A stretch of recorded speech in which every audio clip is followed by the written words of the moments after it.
I'm Heather Warlick. And I'm George Lang. And this is Weekend Look, a discussion of entertainment news in Oklahoma City and the world. Today we're talking about election night, which is a big deal in both of our houses this year. But what do people look for in election night coverage? So George, which of the networks do you think offers the best coverage? Well, it really kind of depends on what you're looking for. I mean, with CNN, you have, John King has his big board where he's like moving things around, and then of course Chuck Todd over at MSNBC, he's got his Microsoft Surface, which is that thing that we can't buy in the stores yet. But he's he's doing this Minority Report thing on the with the electoral votes. That's right. Yeah. So those kind of things can be kind of entertaining. They don't add a lot of substance to the coverage, but add some flash, brings a little bit more I guess heightened reality to it. But really, my attitude about it is that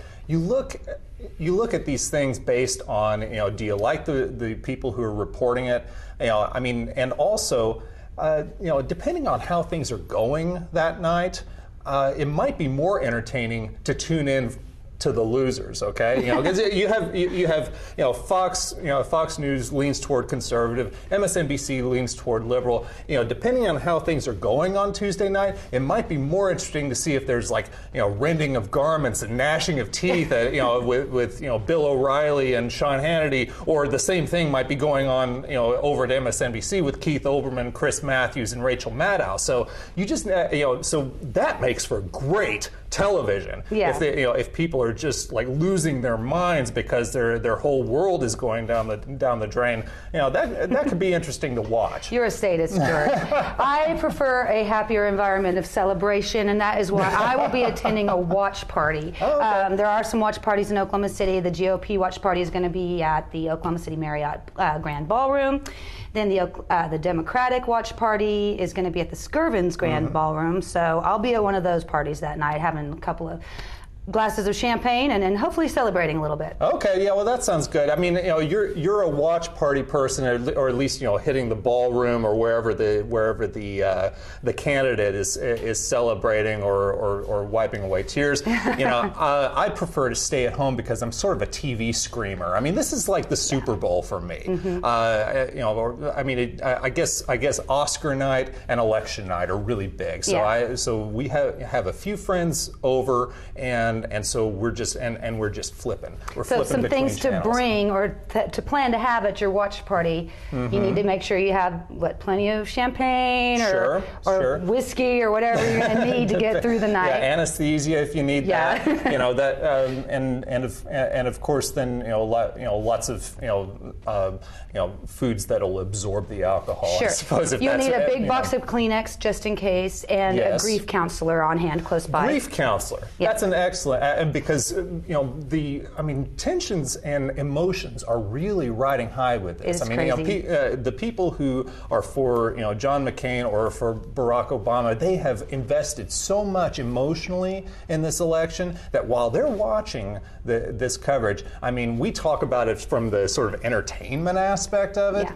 Well, for a lot of people, it's not going to be entertaining. Right. I mean, you might need the paddles out. Yeah. For some of them. Right. So yeah, grief counselor might not be a bad idea. Well, they've started early voting in lots of states. In Oklahoma, we start Friday. You can early vote at the county election board. Right. And I saw some pretty funny news stories about the early voting, like in Las Vegas. You can go vote in a grocery store there. You can do your voting, go buy some, soda and stuff, for your watch party, and then you can turn around and play some slot machines. Everything goes in Vegas. That's right. In California, they've got drive-through ATM style voting. Oh, fantastic! Which you just gotta love that. So.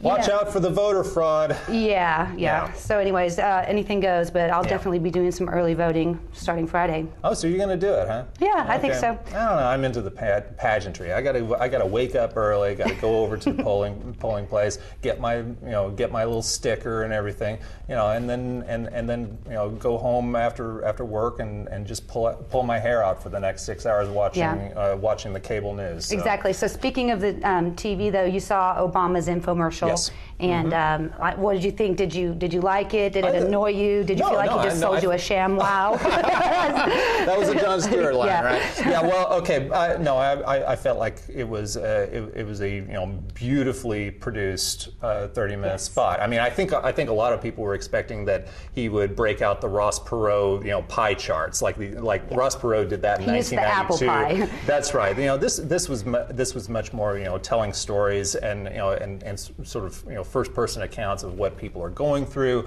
and then talking about how he was going to approach it. But I mean, from a production standpoint, it was directed by Davis Guggenheim, who directed An Inconvenient Truth, and so it had that same high gloss production that documentary had.